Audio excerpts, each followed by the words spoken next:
Jayashree Liberty Hospitals, on the occasion of 11th anniversary, free OP consultation and 20% discount in OP. Contact. నమస్తే, నేను విజయ్. ఇప్పుడు India Pakistan ఆయువు పట్టు మీద దెబ్బ కొడుతుందా? సరిగ్గా సింధు జలాల ఒప్పందాన్ని రద్దు చేసి వాటర్తో వార్కి రెడీ అయిపోయిందా?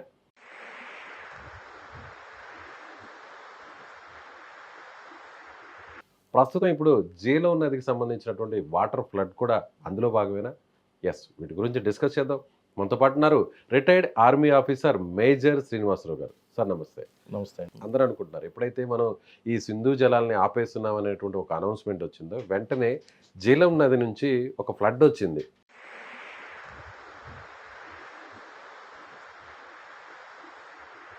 సో పీఓకేలో కంటే కూడా ఆ ఫ్లడ్ వెళ్ళిపోయింది. సో మనమే కావాలని గేట్లు తీసేసాము, సింధు వాటర్ని రిలీజ్ చేసాము ఒక్కసారిగా.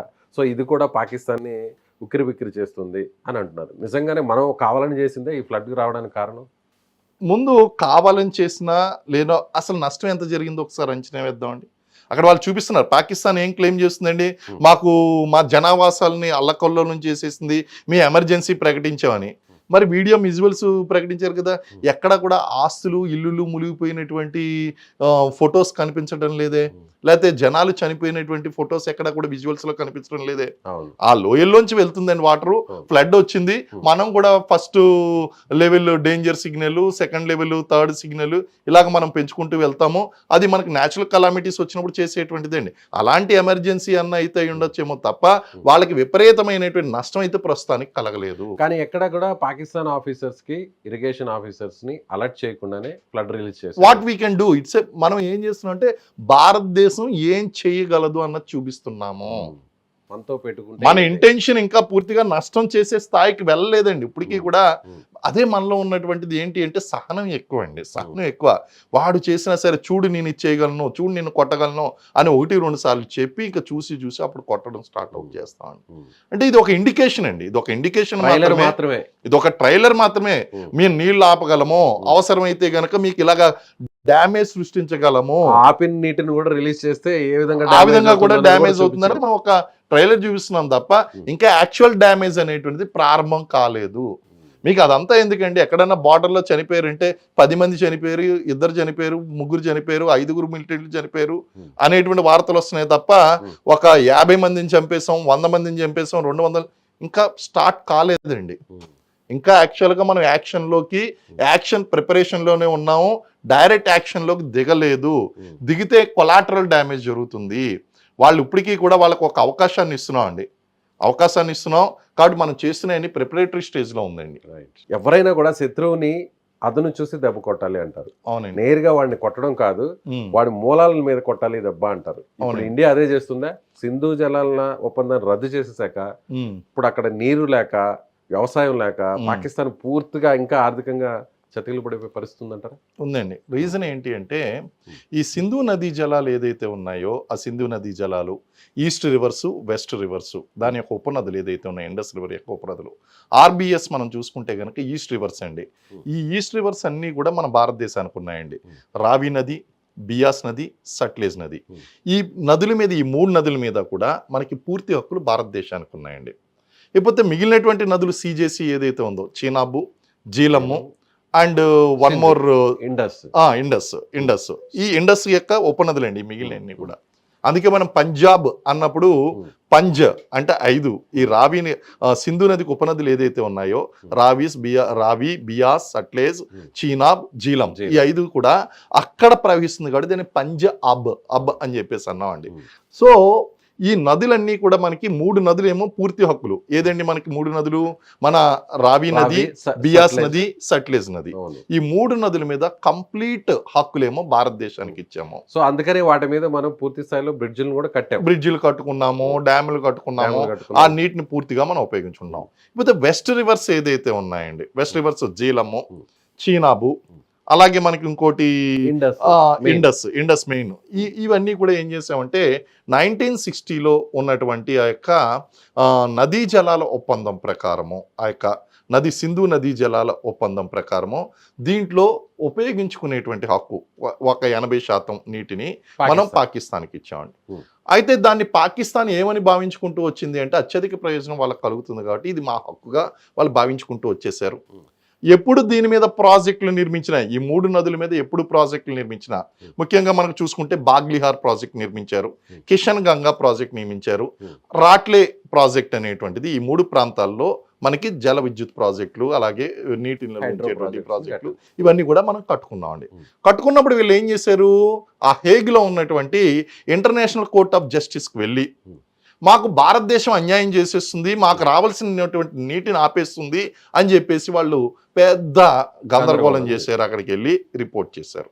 ఇంటర్నేషనల్ కోర్ట్ ఆఫ్ జస్టిస్ ఏముంది అంటే భారతదేశానికి పూర్తి హక్కులు ఉన్నాయి, దాని మీద కట్టుకోవచ్చు, ఏదన్నా చిన్న చిన్న మైనర్ చేంజెస్ ఏమన్నా ఉన్నాయి కాబట్టి ఆ మైనర్ చేంజ్ సజెస్ట్ చేసి వాళ్ళు ప్రాజెక్ట్ని కట్టుకోమండి అని చెప్పారు.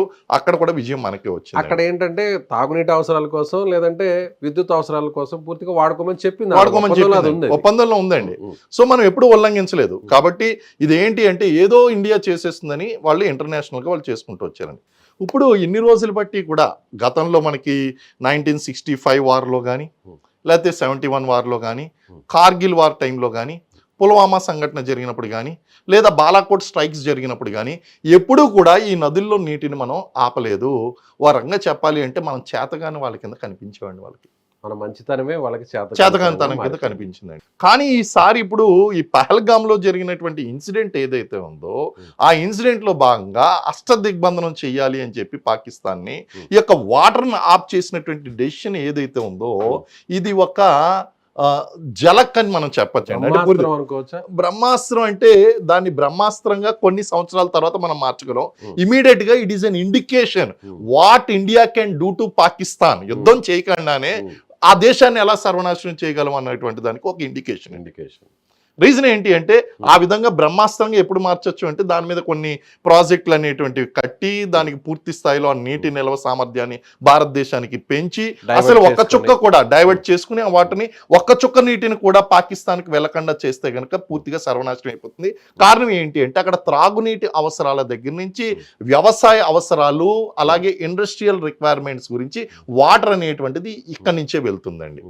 ఎప్పుడు పాకిస్తాన్ లో ఉన్న పంజాబ్ కావచ్చు, కరాచీ కావచ్చు, ఇవన్నీ కూడా ఆ రాష్ట్రాలకు సంబంధించి 90% ఈ వాటర్ మీదే ఆధారపడి ఉన్నాయండి.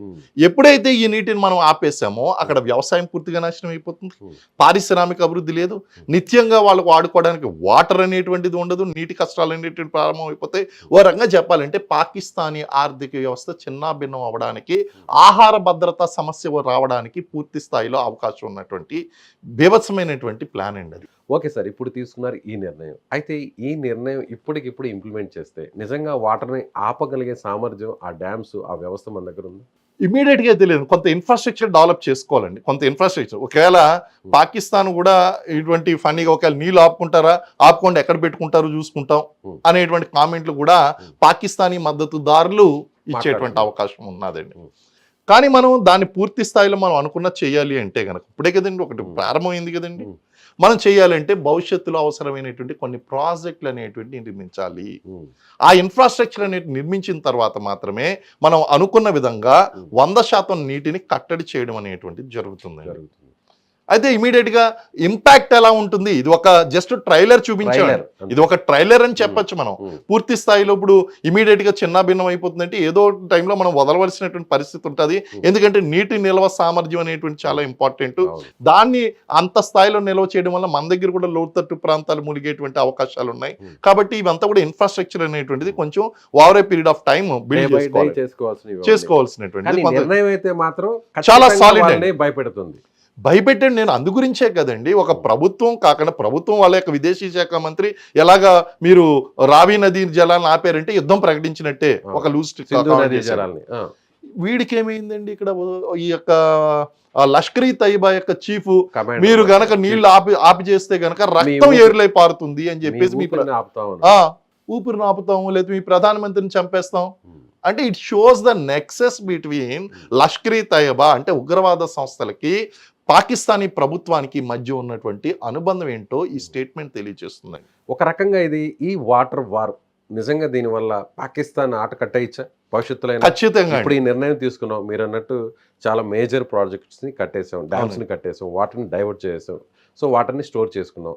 సో భవిష్యత్తులో అయితే మాత్రం పాకిస్తాన్ ఇంకా పూర్తి స్థాయిలో ఇంకా లేలేదా, కోలుకోలేదా? కోలుకొని అంటే ఇప్పుడు వాళ్ళు మళ్ళీ ఆల్టర్నేటివ్ గా వాళ్ళు వాటర్ రిసోర్సెస్, న్యాచురల్ రిసోర్సెస్ కి ఆల్టర్నేటివ్ ఎక్కడి నుంచి సంపాదిస్తారండి? చేయలేదు. That is the biggest problem అండి. సో ఈ పని మనం ఎప్పుడో చేసి ఉండవలసింది, ఇప్పుడు మనం చేసాము. ఇది ఒక ట్రైలర్ గా వాళ్ళకు ఉంది. కారణం ఏంటంటే ఇది definitely it is going to impact. Already అక్కడ ఆకలితో వాళ్ళు అలంటిస్తున్నారు. ఈ మధ్యన ఒక ఫన్నీ కామెంట్ చూసానండి. పాకిస్తానీ జాతీయుడు సోషల్ మీడియాలో పెట్టినటువంటి పోస్ట్ ఏంటి, మీరు పాకిస్తాన్ని మమ్మల్ని భయపెడతారా, మీరు ఎప్పటికీ కూడా మమ్మల్ని భయపెట్టలేరు, ఏంటి మీరు నీళ్ళు ఆపేస్తారా, మా గవర్నమెంట్ ఎప్పుడో నీళ్ళు ఆపేస్తుంది, మాకు నీళ్ళు ఇవ్వడం లేదు, నీళ్ళు లేవు, మాకు ఇప్పుడు తిండి లేక మేము చచ్చిపోతాం, ఆల్రెడీ మా గవర్నమెంట్ మాకు తిండి పెట్టడం లేదు, ఇంక మీరు మమ్మల్ని ఏం భయపెడతారు, మీరు చేయవలసిన పనులన్నీ మా గవర్నమెంట్ చేసేస్తుంది, కాబట్టి మీరు మమ్మల్ని భయపెట్టలేరు. పోనీ మమ్మల్ని యుద్ధం చేసి మా యొక్క ఇస్లామాబాద్ ని, కరాచీని తీసేసుకుంటారా, మీరు తీసుకున్న 5 రోజులకే తిరిగి ఇచ్చేస్తారు, లేదా గతంలో ఇచ్చేసాం, లేదా మమ్మల్ని భరించలేక మీరే ఇచ్చేస్తారు, భరించలేక ఇచ్చేస్తారు. చూడండి, అంటే అలాంటి సిచ్యువేషన్ ఉంది అక్కడ. అంటే వాళ్ళ ప్రభుత్వం మీద వాళ్ళకే నమ్మకం లేదండి. మనం we are in better off. In fact పాకిస్తాన్లో కనుక they will be very happy అండి. మిమ్మల్ని తీసుకొచ్చి మా భారతదేశంలో కలిపేసుకుంటామంటే వాళ్ళు చాలా ఆనందపడతారు. ఎందుకంటే మనం కలిపేసుకున్న తర్వాత వాళ్ళని సెకండరీ గ్రేడ్ సిటిజన్స్ కింద చూడం కదా, ఆ ప్రాంతాలను డెవలప్ చేస్తాం, రోడ్లు వేస్తాం, పరిశ్రమలు నిర్మిస్తాం, పాకిస్తాన్ యొక్క ఒక రాష్ట్రంగా ప్రకటించి దాన్ని అభివృద్ధి చేస్తాం. ఇప్పుడు పాకిస్తానీ జాతీయుడికి కనుక ఒక ఆప్షన్ ఇచ్చి నువ్వు పాకిస్తాన్లో ఉంటావా భారతదేశంలో ఉంటావా అంటే వాళ్ళు భారతదేశంలోనే ఉంటారండి. కారణం ఏంటి అంటే వాళ్ళకి వైద్యం చేయించుకోవాలంటే భారతదేశం రావాలి, వాళ్ళ బంధువులు కలవాలంటే భారతదేశం రావాలి, వాళ్ళు డెవలప్ కావాలంటే భారతదేశం వైపు చూడాలండి. వాళ్ళు నిజంగా వాళ్ళ మనసులో, నేను ఈ రోజు చెప్తున్నానండి, వాళ్ళు పాకిస్తాన్ లో ఉండడం కన్నా భారతదేశం వచ్చేయడం చాలా మంచిది. అంటే భారతదేశం కలిపేసుకోవాలి దాన్ని. ఆ మత పిచ్చి అనేది కానీ ఆ ఒక్కటి లేకపోతే సో ఖచ్చితంగా ఒకవేళ పాకిస్తాన్ ఇండియాలో కలిస్తే పాకిస్తాన్ అనేది బాగా డెవలప్ అవుతుందండి. అందుకు ఉదాహరణ ఇప్పుడు పాకిస్తాన్ ఇక్కడి నుంచి మీరు విడిచి వెళ్ళిపోండి అని అంటుంటే లాస్ట్ 2-3 డేస్ నుంచి ఏమంటారు, వెళ్ళము, ఉంటాము, ఇక్కడే ఉంటాము అని చెప్తున్నారు. మేము వెళ్ళం బాబోయ్ అంటున్నారు. నిన్న ఒక ఇంటర్వ్యూలో పార్టిసిపేట్ చేస్తున్నప్పుడు Lakshminarayana sir, JD Lakshminarayana sir ఒక పర్సనల్ అనుభవం షేర్ చేసుకున్నారండి. ఏంటి అంటే ఆయన ఎస్పీగా ఉన్నప్పుడు ఈ షార్ట్ టర్మ్ వీసా మీద 15 రోజుల కన్నా వస్తారు. జిల్లా ఎస్పీకి ఒక 1 వీక్ దాన్ని ఎక్స్టెండ్ చేసేటువంటి పవర్ ఉంటుందండి. వాళ్ళు రిక్వెస్ట్లు తీసుకుని వచ్చారు, ఇంకొక వారం రోజులు మాకు ఎక్స్టెండ్ చేయండి అంటే ఆయన అడిగారంట ఒకరిద్దరిని, ఏమనంటే మీరు మీ దేశంకి వెళ్ళిన తర్వాత భారతదేశం ఇలాంటి దేశము ఇది అది అని చెప్పి మమ్మల్ని తిడతారు, ఇక్కడికి వచ్చిన తర్వాత మా దేశం వదిలి వెళ్ళనంటున్నారు, మీకు ఎందుకు ఇవ్వాలి అంటే సాబ్ హమ్తో పైలే కభీ ఇతనా లిబర్టీ దేఖా నయ్యే, స్వేచ్ఛ అంటే ఇలా ఉంటుందని మన భారతదేశం వచ్చిన తర్వాత తెలిసింది, ఇంకొక వారం రోజులు ఈ స్వేచ్ఛను అనుభవించనివ్వండి, మా ప్రభుత్వాలు ఆర్మీ ఆ యొక్క ఉగ్రవాదులు పెట్టేటువంటి టార్చర్ మేము భరించలేకపోతున్నాం, స్వేచ్ఛ అంటే జీవితం అంటే ఎలా ఉంటుందో మేము భారతదేశం వచ్చి చూసాం, ఒక్క వారం రోజులు మమ్మల్ని బతకనివ్వండి, ప్రశాంత వాతావరణం ఎంజాయ్ చేయండి. చూడండి అలాంటి పరిస్థితులు ఉన్నాయండి. ఈ రోజు నేను చెప్తున్నాను, నిజంగా చెప్పాలి అంటే పాకిస్తాన్ లో ఉన్నటువంటి పౌరులందరికీ కూడా ఒక కొల్ల ఆఫరు ఏంటి అంటే భారతదేశానికి పాకిస్తాన్ని ఇచ్చేయండి, ఇచ్చేస్తే గనక మేము కూడా అభివృద్ధి చెందుతాం అనేటువంటి భావనలు కలిగి ఉన్నారు. కాబట్టి వాళ్ళు పాకిస్తాన్ వాళ్ళు భారతదేశంలో కలిపేయడానికి వాళ్ళు సహకరించాలి. సో అఖండ భారత్గా ఉన్నప్పుడు అందరూ ఎంత ప్రశాంతంగా ఉన్నారు, చాలా ప్రశాంతంగా ఉన్నామండి. ఈ రోజు పాకిస్తాన్లో పేదరికం ఉంది, నిరుద్యోగం ఉంది.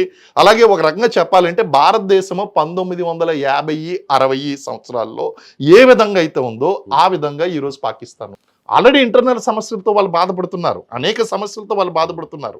మరి ఆ సమస్యలతో బాధపడుతున్నప్పుడు ఇంకా యుద్ధం ఏం చేస్తారండి వాళ్ళు? So thank you sir, thank you so much. So ఇది రిటైర్డ్ ఆర్మీ ఆఫీసర్, అక్కడ కాశ్మీర్లో వర్క్ చేసినటువంటి మేజర్ శ్రీనివాసరావు గారు చెప్తున్నట్టుగా ఖచ్చితంగా ఇది ఒక పెద్ద వెపన్ లాంటిది.